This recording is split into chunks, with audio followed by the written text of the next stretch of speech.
आप सभी को जय श्री श्याम।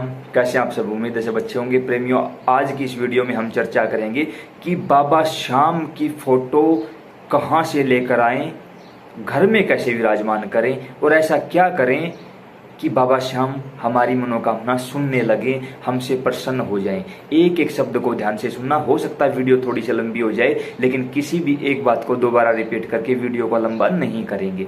क्या करना होगा? सबसे पहले जब आपके मन में आए कि आपको बाबा श्याम की फोटो लेकर आनी है, तो अपने घर के पूजा स्थान पर बैठ जाइए, जहाँ भी आपने पूजा स्थान बनाया हो। नहीं भी बनाया है कोई बात नहीं, अपने घर में कहीं भी एक स्थान पर बैठ जाइए और फिर अपने ग्राम देवता, निवास देवता, स्थान देवता, कुल देवता, इष्ट देवता, पितृ देवता और अपने गुरुजनों की, अपने माँ बाप की याद करिए और उनसे वहीं बैठे बैठे प्रार्थना करिए कि हम इस समय बाबा के उस धाम जाना चाहते हैं। जरूरी नहीं, कुछ लोगों ने ये भ्रम फैला दिया कि खाटू से फोटो लेके आओगे तो ही काम बनेगा। नहीं, ये झूठ है।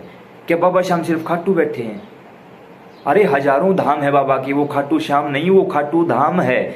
उन्हें केवल श्याम नाम का वरदान है। उन्हें ये वरदान नहीं है कि उनका नाम नहीं है खाटू, उनका नाम है श्याम। बाबा इसलिए बोलते हैं क्योंकि वो हमारे पूर्वज हैं। बाबा और दादा एक ही चीज का नाम है, इसलिए हम उनको बाबा श्याम या दादा श्याम बोलते हैं, खाटू श्याम नहीं बोलते। किसी भी अंधविश्वास में मत पड़ो। अब याद करिए बैठे बैठे और उनसे कहिए सारी शक्तियों से कि आप हमें बाबा के उस धाम लेकर चलिए। वो आपकी मर्जी है, आप कहीं भी किसी भी धाम जाना चाहो जो आपके नजदीक हो। ठीक है, जो धाम आपके नज़दीक हो आप वहीं जाइए और वहां पहुंचने के बाद सबसे पहले जो बाहर मेला लगा हुआ होता है उसमें से बाबा श्याम और बाबा हनुमान की फ़ोटो खरीदिए। अलग अलग खरीद सकते हो या इकट्ठी एक ही फ्रेम की फ़ोटो खरीद सकते हो। कोशिश करिए छोटी से छोटी फ़ोटो ली जाए, बड़ी नहीं, क्योंकि यहाँ तक ये भी बताया गया है कि खुद के अंगूठे के अनुसार फ़ोटो होनी चाहिए, बड़ी फ़ोटो नहीं होती कभी भी। कोशिश करिए छोटी फ़ोटो खरीद सकें आप। उस दौरान जब वो बोलता है दुकानदार आपको कि 50 रुपए की है, तो ये मत बोला करो 30 रुपए ले लो, ये कर लो। नहीं, दे दो उसको 50 रुपए, क्योंकि वो व्यापारी है, वो अपना गुजारा करने के लिए इस चीज को माध्यम बनाए हुए है बस। और आप व्यापारी नहीं हो, आपको बाबा श्याम घर लेकर जाने हैं। क्लियर? जो भी वो बोले उसको दे दो। फोटो को खरीद लिया आपने, अभी तक वो सिर्फ एक फोटो है। उसके बाद अच्छी प्रकार से लाइन में लगिए, अच्छे व सच्चे दर्शन करिए। ये नहीं कि धक्का मुक्की की या कोई वीआईपी दर्शन किया, दर्शन नहीं माने जाएंगे। लाइन में लगकर बाबा के दर्शन करिए।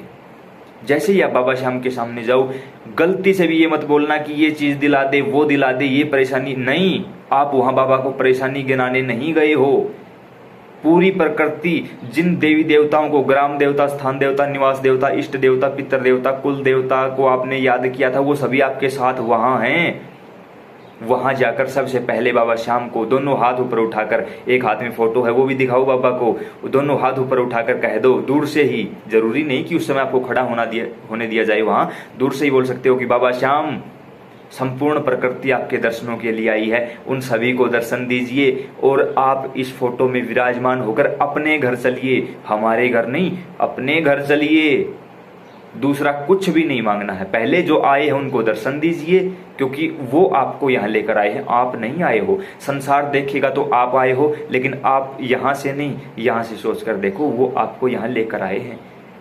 पहले उनको दर्शन करवाइए, उनके साथ आपको दर्शन हुए, बाबा जो फोटो में विराजमान है उसमें तुरंत बाबा श्याम बैठ जाएंगे। क्यों? जब पूरी प्रकृति जिसके दर्शनों के लिए आई है और जो पूरी प्रकृति को अपने साथ लेकर आया है, या पूरी प्रकृति जिसको अपने साथ लेकर आई है, क्या बाबा श्याम मना कर पाएंगे? नहीं।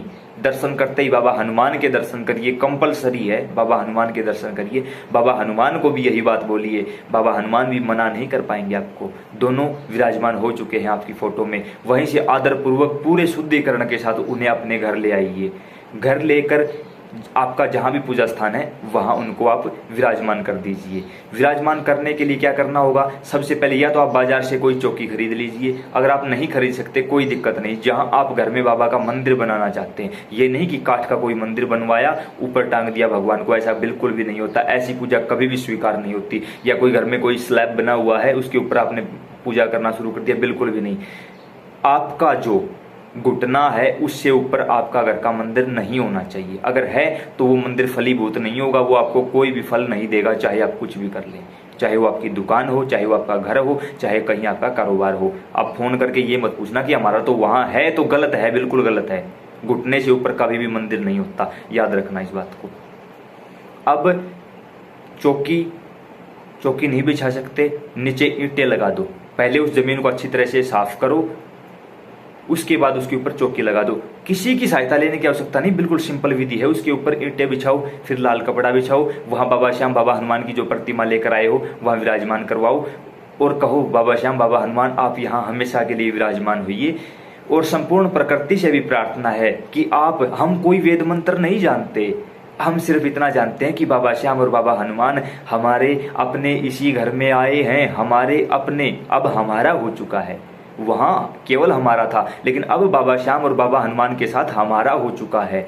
और वहां उनको बैठाने के बाद 2 दीपक जलाओ, मिट्टी के दिए, ठीक है, घी के दिए, उनके अंदर 2 बाती लगाओ, 2 फूल, 2 फल, एक किसी बर्तन में जल या कच्चा दूध आप रख लें। यह काम आपको जिस दिन भी आप कर रहे हो शुभ मुहूर्त में ही करना है, अन्यथा नहीं करना आपको। शुभ मुहूर्त में ही, मुहूर्त का विशेष ध्यान रखा जाए। उसके साथ साथ घंटी, तुलसी पत्र कंपलसरी है, तुलसी पत्र के बगैर काम नहीं चलेगा। अब आपने क्या किया, सबसे पहले धूप जलाई, धूप को जला के रख दो। फिर माचिस की तिल्ली जलाइए, तिल्ली जलते ही एक हाथ में घंटी उठा लीजिए, दोनों दीपक जलाइए, घंटी बजती रहे, क्योंकि अब भगवान जागृत स्वरूप में आएंगे आपके पास। सबसे पहले किस रूप में, जो आपने मिट्टी के दिए लगाए हैं उन दिए के रूप में, क्योंकि अग्नि शुद्ध होती है, भगवान भी शुद्ध होते हैं, तो भगवान अग्नि के रूप में उन दोनों दीपकों के रूप में बाबा श्याम बाबा हनुमान उनमें विराजमान हो चुके हैं। क्लियर।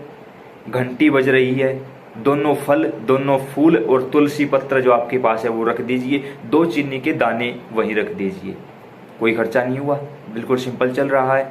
उसके बाद श्याम आरती, श्याम चालीसा, हनुमान आरती, हनुमान चालीसा, चारों का पाठ करें। अगर आपको पढ़ना आता है अच्छी बात है, याद है और भी अच्छी बात है, पढ़ना भी नहीं आता, याद भी नहीं है, मोबाइल चलाकर बैठ जाइए, हाथ जोड़कर या घंटी बजाते हुए वहां बैठे रहिए।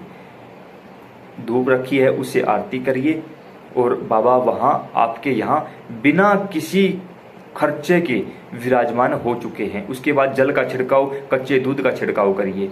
उसके बाद उस घंटी को पूरे घर में और उस धूप को पूरे घर में फेरी दीजिए और वहीं उस स्थान पर वापस रख दीजिए। अब यहीं बैठकर नियम बनाइए कि मैं सुबह पूजा करूंगा, शाम को करूंगा, 3 समय करूंगा, 10 समय करूंगा, वो आपकी मर्जी है। ज्यादातर क्या होता है कि सुबह दीपक जलाए जाते हैं, शाम को दीपक जलाए जाते हैं। बाकी आप एक समय भी ले सकते हो। अगर मैं मेरी बताऊं तो मैं केवल शाम को दीपक जलाता हूँ। बाबा श्याम बाबा हनुमान के दीपक शाम के समय जलाए जाते हैं, सुबह हम बगैर दीपक के पूजा कर लेते हैं। तो आप भी ऐसा कर सकते हो, क्योंकि आप सभी ग्रस्त जीवन में हो, 2 समय 5 समय आरती पूजा नहीं कर सकते आप, तो एक समय का ही नियम बना लीजिए, वो भी शाम के समय। लेकिन बनाइए वो जो आप कर सकते हो, नहा धोकर बिल्कुल अच्छे तरीके से तन मन धन के साथ बाबा को समर्पित हो जाइए।